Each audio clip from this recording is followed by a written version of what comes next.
Hey everyone, Mike Taravella, the value add investor here today to discuss on how to budget administrative expenses. First off, what are administrative expenses? Administrative expenses are the expenses to run the back office at the property, but also to handle anything legal relating towards the property or its residents. So the first thing that I've seen in a lot of T12s that can be really high is dues and subscriptions. So dues and subscriptions is an accounting terminology meaning monthly software or any technology to help run the property. So for us, we use that Folio, but I've seen a lot of other T12s have, utility bill back systems potentially, Dropbox, third party, any white label service. As I see the larger groups, there could be more and more administrative expenses because of this dues and subscriptions. I think one of the properties we purchased, I think there was 6 to 9 management utility systems and just softwares required. So as an owner and as an LP, it's important to make sure you can eliminate those without hindering the resident's experience.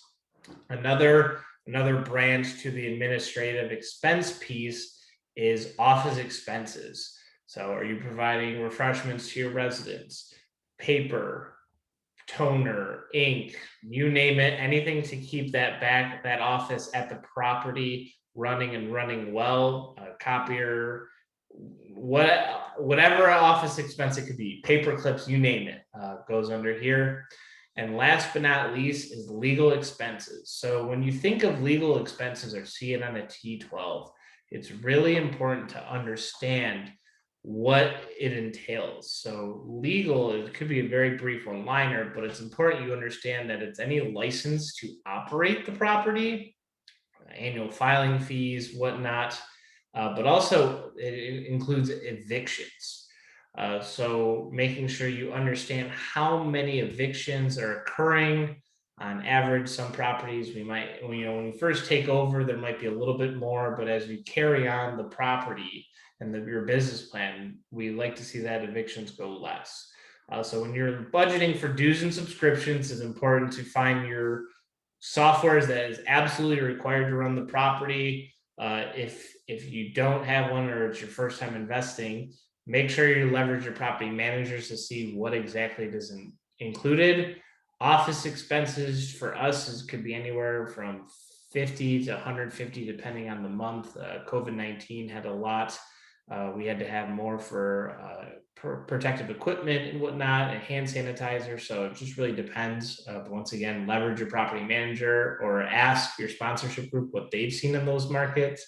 And then the legal expenses is making sure that you as an operator are accounting for those, and you as a passive investor make sure, because we live in an imperfect world. So you always have to budget it, make sure you budget on the front end to protect you so that you can pay your investors.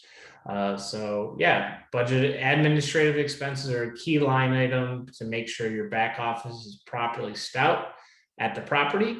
And so making sure you have accounted for each of these is super important. So if you have any questions, leave them in the comments. But also if you please like, comment, and subscribe to the content, we'll have more budget and hacks and everything else. So until then, we'll see you next time.